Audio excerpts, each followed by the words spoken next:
Hello student, welcome to my channel. आज हम लोग पढ़ने जा रहे हैं हिंदी पाठ 12 तिरिच। तिरिच जो कि पहले वीडियो में हम लोग इसके जो लेखक थे उनके बारे में पढ़ लिया था, जो कि उदय प्रकाश थे। उनकी जीवनी के बारे में पढ़ा था। अब हम लोग इस कहानी के बारे में जानेंगे जिसका नाम है तिरिच। ये एक बाप बेटे की कहानी है। इस घटना का संबंध पिताजी से है। मेरे सपने से हैं और शहर से भी है।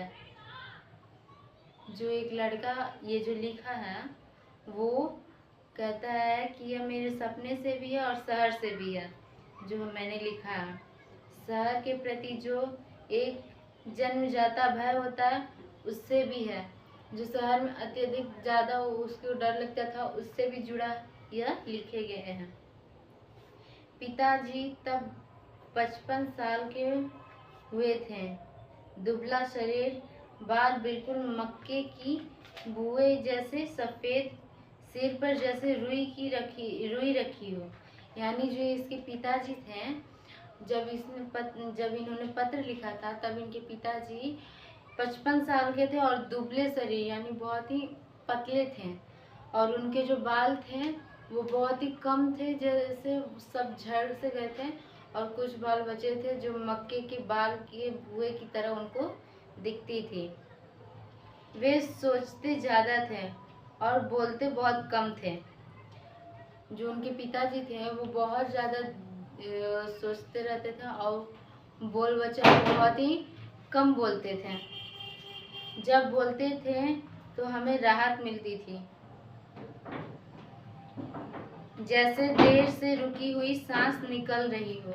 यानी उनके पिता जो है ना बहुत कम बोलते थे, उनसे उन्हें बहुत तकलीफ होती थी।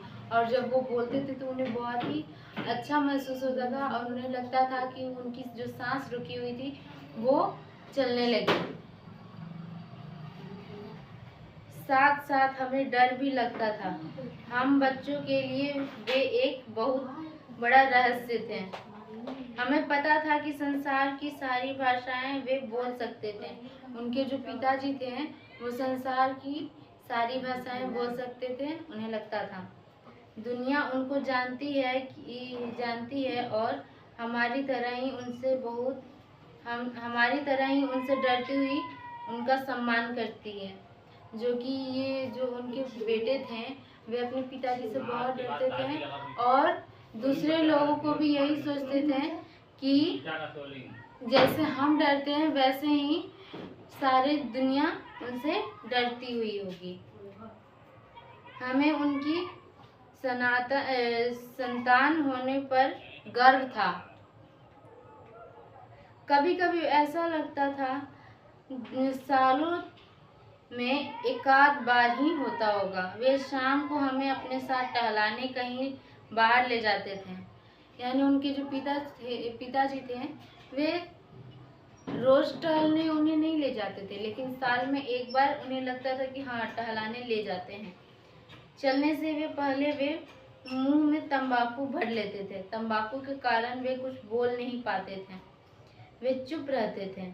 यह चुप्पी हमें बहुत गंभीर, गौरवशाली, आश्चर्यजनक और भारी भरकम लगती थी। वो जो बच्चे थे, अगर पिताजी उनसे नहीं बोल रहे थे तो उन्हें बहुत ही गौरवशाली, आश्चर्यजनक और भारी भरकम उन्हें लगता था खुद से। छोटी बहन कभी उनसे रास्ते में कुछ पूछना चाहती थी तो फौरन मैं उसका जवाब देने की कोशिश करता था, जिससे पिताजी को बोलना ना पड़े।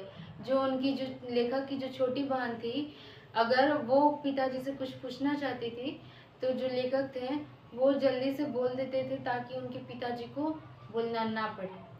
तो आज की वीडियो में इतना ही हम लोग पढ़ेंगे। नेक्स्ट वीडियो में हम लोग और भी कहानी को पढ़ेंगे, इसे पूरा चैप्टर करेंगे। तो आज के लिए इतना ही, मिलते हैं नेक्स्ट वीडियो में।